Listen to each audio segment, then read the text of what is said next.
have fun. Have fun.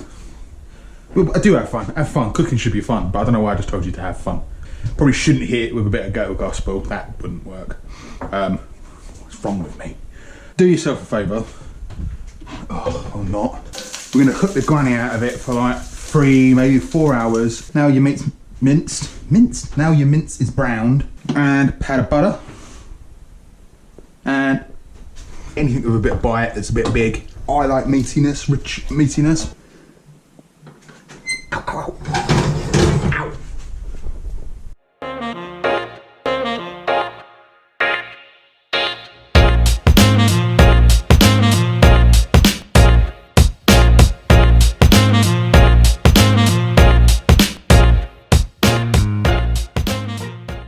Right, let's make a Ragu alla Bolognese. So like proper traditional Bolognese.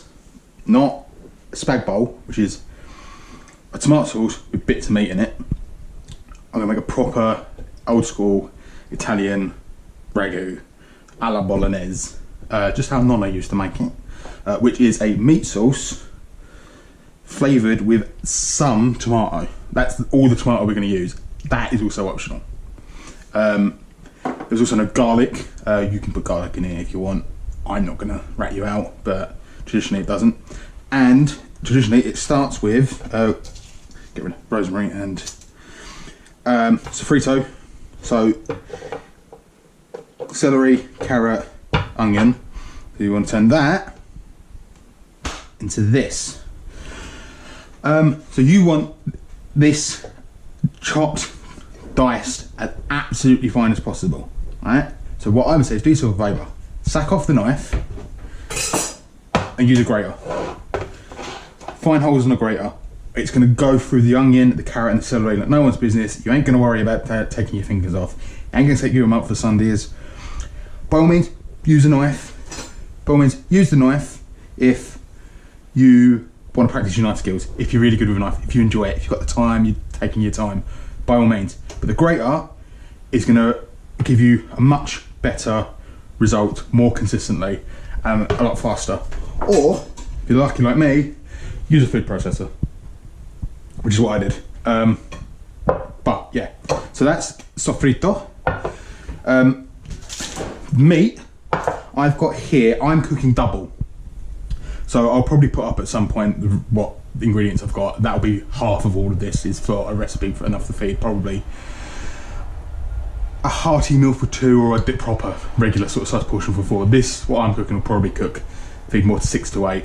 I've got a mixture here of low fat, not low fat, like 5% fat, good quality beef mince and 20% fat, good quality pork mince. But you can use whatever you want. So I've got 500 and 500, so I've got about a kilo of meat here. Normally you'd have half of that. I like this mix. Pork brings some fat to the table and it brings a nice sort of rich unctuousness, whereas the beef brings, well, beefy flavour, the meatiness to it. I'd like to put, this is a meat sauce, sometimes flavoured with tomato. It's not a tomato sauce. So this is your main building block. Traditionally, there'd be veal mince. Veal mince is hard to get hold of, but lamb's works. You can use all beef, you can use all lamb, use all pork.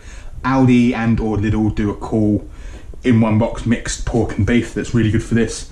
But yeah, so first things first, we are gonna, unsurprisingly, brown our meat. Create a load of flavour. So something big, heavy, hold a load of fluid, cast iron casserole dish is fine. Something you can use on anything, big stock pot, something thick, something heavy. Go in with a little dribble of olive oil to begin with. There's a lot of water in here. I've gone through this time and time again, but sod it, why not? Let's go through it again. Do it in batches so that the water boils off and you get a decent amount of browning. So I'm going to start with the beef because it's leaner. You also want to break the mince down as much as possible because you want like little granules of meat the whole way through the sauce. You don't want chunks and meatballs and stuff along those sort of lines. So yeah, it will take a while See, this is all still water. A lot of people think that's fat. It's not. It's 90% water. Takes time. Let it boil off. It'll audibly change. It will go from simmering sound to a sizzling frying sound. And like I said, break up all your meat at this stage as much as possible because it's going to be a pain in the arse doing it later on. If you're cooking a lot like I am, you could always speed this up a bit by doing the other half in a frying pan as well. You'll lose out on a bit of the fond in the pan, but there's going to be so much more flavours coming from all this other stuff that that's not too big of a deal really.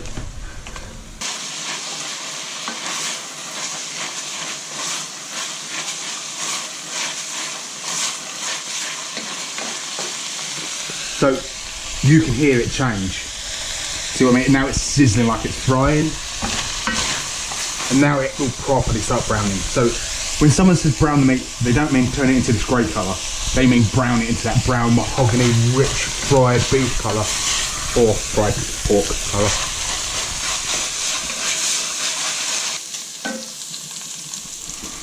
So yeah, see, it takes a while, but it's starting to get there. Building flavour gradually. This is a long, slow process dish, right? We're gonna cook the granny out of it for like 3, maybe 4 hours, low, slow. Put this on Saturday morning if you want it for dinner Saturday night. Like I'm doing it at lunchtime because I've got some spare time for dinner tonight. But yeah, take your time, let all that water boil off, and then you start to get brown, fond, browned mince, and a whole whack of flavour. So once that's nicely browned, remove it off, take it out of the pan. While you're doing this, if you're not going to be super quick about it, like me, if you're going to fast, like me, turn your heat down a bit because you don't want to burn that fond on the bottom of the pan. You haven't got to be super precise about getting every last little chunk out. See that mahogany, rich brown, chocolate, coffee, insert, brown, metaphor, synonym. Right, yeah, so I'm going to brown off the rest of the mince, the pork, as well. And I'll see you back here when I've done that. Now your meat's minced. Now your mince is browned. I am going to go into this pan with a slug of olive oil and a pat of butter and a pat of butter. That much butter. Don't ask me how much butter that is. And in there I'm going to go in with about 100 grams of pancetta. I don't know if pancetta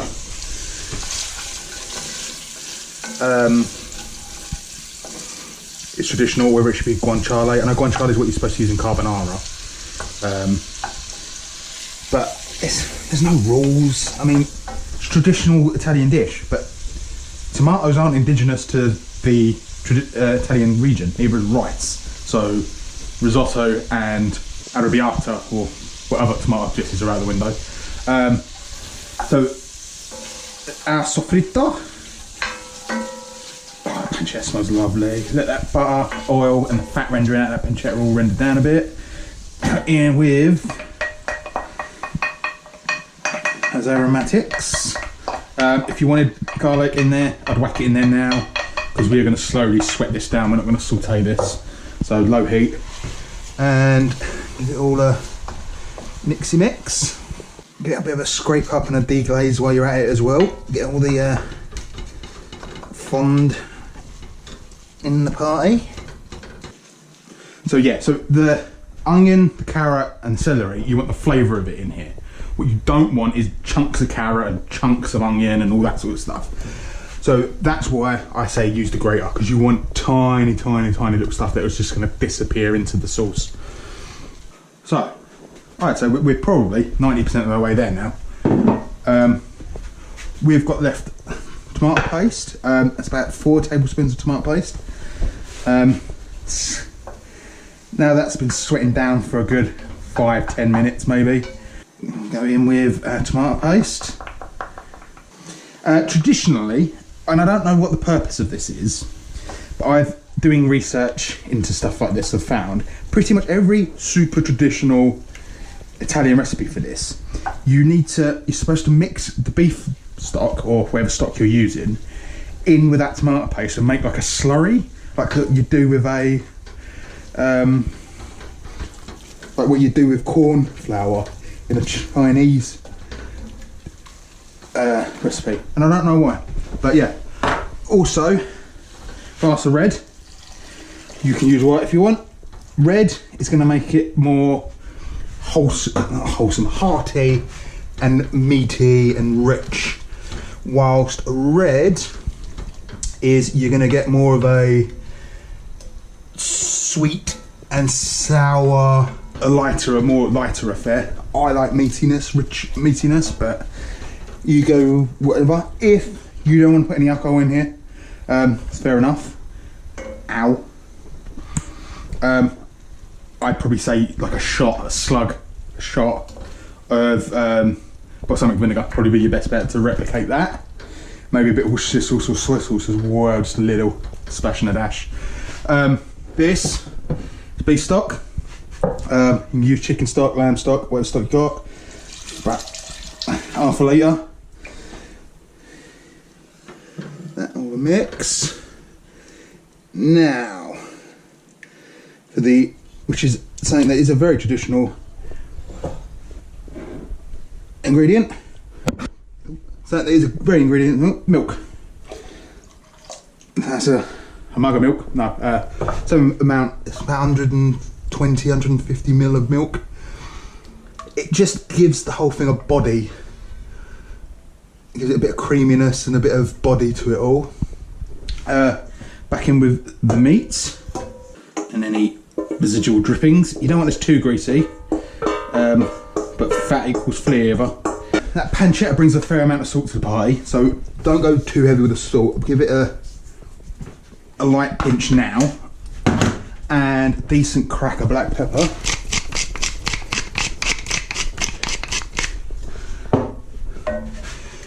Stir to combine, and chuck in. Again, I don't think this is traditional, but it just seems right to me. A couple of bay leaves, and a sprig of rosemary. Whack it on high till it comes to a gentle boil. Lid it up, and then put it on the lowest burner you got for 2 hours at least, 3 to 4 hours. You could stick it in the oven. If you've got like a casserole dish like this or something that will go in your oven, whack it on the oven for, say, maybe 150, 160, something low. You want to barely cook this. Well, obviously, you don't want to barely cook it, you want to cook it properly, but you want to very slowly cook it.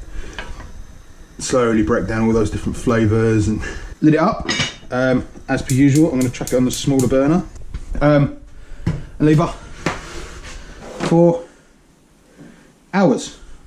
And we'll come back in a few hours. Stir it every 15, 20, 30 minutes. Every half an hour or so, just make sure nothing at the bottom's sticking and burning. Clean up your mess, drink the rest of your iron, and in 4 to 5 hours time, well, at least 2 hours time, we'll come back and see what it's looking like. And welcome back. So, we've been going now since 3 hours. I've left the lid off for the last hour or so, just to let it reduce down a bit more, so it turns into a thicker, meaty sauce like this. Also cooked some rigatoni. Drain that off. Whack that back in the pan.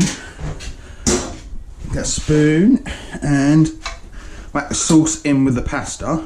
I fished out the rosemary and the bay leaves and just stir that through. You can go with spaghetti, you can go with any pasta you damn well like. I find the thicker and heavier the sauce, the thicker and heavier the pasta works. That works best with it.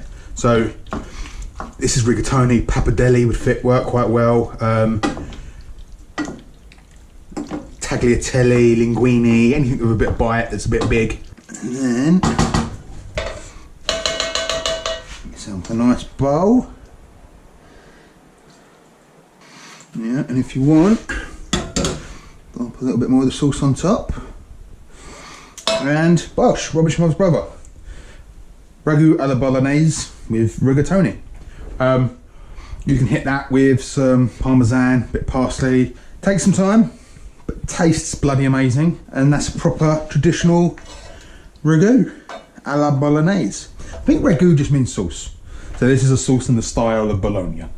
There's probably other ragus that are like more tomato-y maybe, or more thingy. There you go. I'll put a link in the description to the recipe, the ingredients. I've got some links in there, Amazon affiliate links for equipment that I use and video equipment that I use, photo stuff. Instagram, it's down there. Follow me on Instagram, subscribe, hit the like, do all that stuff. Yay. Enjoy.